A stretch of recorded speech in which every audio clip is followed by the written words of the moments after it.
नमस्कार मित्रांनो, कोकोनटेड recipe bye Vishakha या आपल्या यूट्यूब चॅनलमध्ये तुमचं स्वागत असा। तुम्ही बऱ्याच वेळा आवळा कँडी खाल्लात असाल, पण तुम्ही कधी कच्च्या कैरीची कँडी खाल्लात काय? नाही ना? तर ही रेसिपी आजच करून बघा। हिरव्या आंब्याची कँडी कशी करतात ती बघूसाठी व्हिडिओ स्किप न करता शेवटपर्यंत नक्की बघा। आणि ह्या चॅनलवर तुम्ही नवीन असाल तर चॅनलला लाईक करा, सबस्क्राईब करा आणि व्हिडिओ जास्तीत जास्त लोकांपर्यंत शेअर करा। तर चला रेसिपी सुरुवात करूया। हाय, मी 1 किलो कैरी घेतलंय। तुम्ही तोतापुरीची पण कैरी घेऊ शकता। मी हापूस आंब्याची कैरी घेतलंय। आता ही कैरी मी चांगली स्वच्छ पाण्याने धुवून घेतले, कारण हे का ढीग असतात, तर हे चांगले चोळून स्वच्छ पाण्याने धुवून घ्यायचे। आता हे कैरी चांगले पुसून घ्यायचे। आता हाय बघा, ही कैरी मी सोलून घेतय।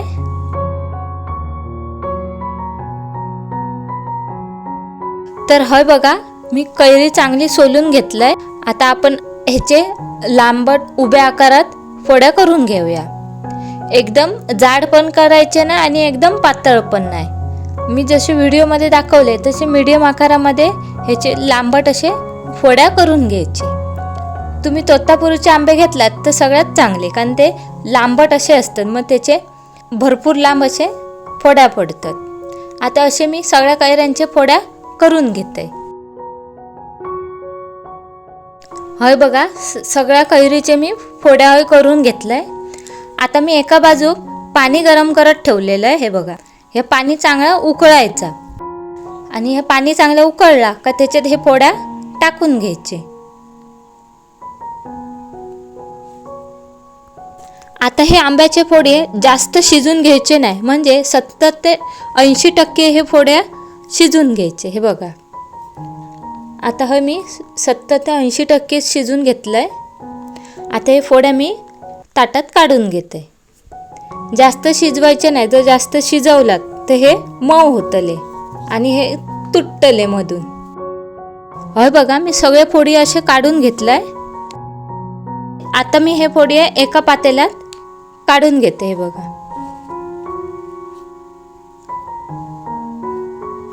आता ह्याच्यात आपण साखर टाकून घेऊया।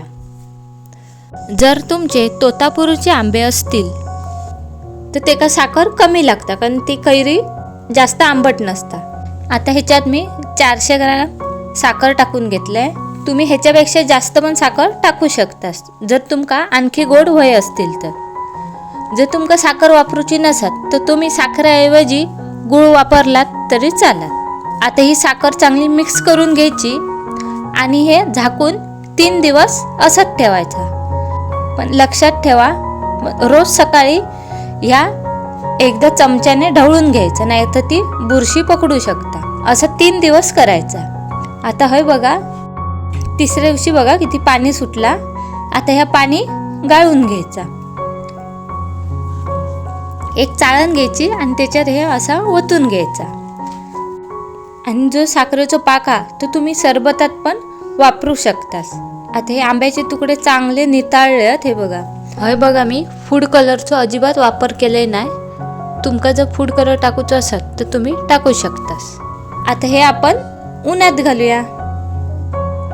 हे बघा, मी हे एका कपड्यावर उन्हात घालतोय। लक्षात ठेवा, सुकत घालताना एकदम चिटकून सुकत घालायचे नाही, नाहीतर ती लवकर सुकणार नाही। हे बघा, जसे मी व्हिडिओमध्ये दाखवते तसे हे सुकत घालायचे। सगळे तुकडे आहे बघा, मी सुकत घालून घेतले। जर तुमच्याकडे ऊन नसत तर तुम्ही हे फॅन खाली पण सुकू शकता। फक्त फॅन खाली भरपूर वेळ लागता ही कँडी सुकूसाठी। ही कँडी 2 दिवसच उन्हात सुकून घ्यायची। जर तुम्ही ही जास्त दिवस उन्हात सुकवलात तर ही कडक होऊ शकता। हे बघा, मी हे 2 दिवस उन्हात सुकवलंय। बघा किती मऊ आती बघा। आता अशी मी सगळी एकत्र करून घेतले हे तुकडे। हे बघा, हे बघा, ह्याच्यात अजिबात पाणी नाही आणि सहज अशी मोडली जाता। हे बघा,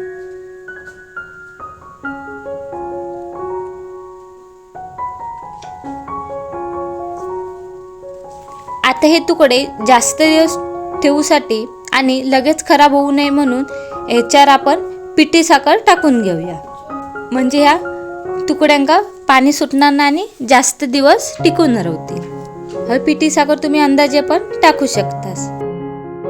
आता ही पिठी साखर आपण चांगली हातानंच मिक्स करून घेऊया.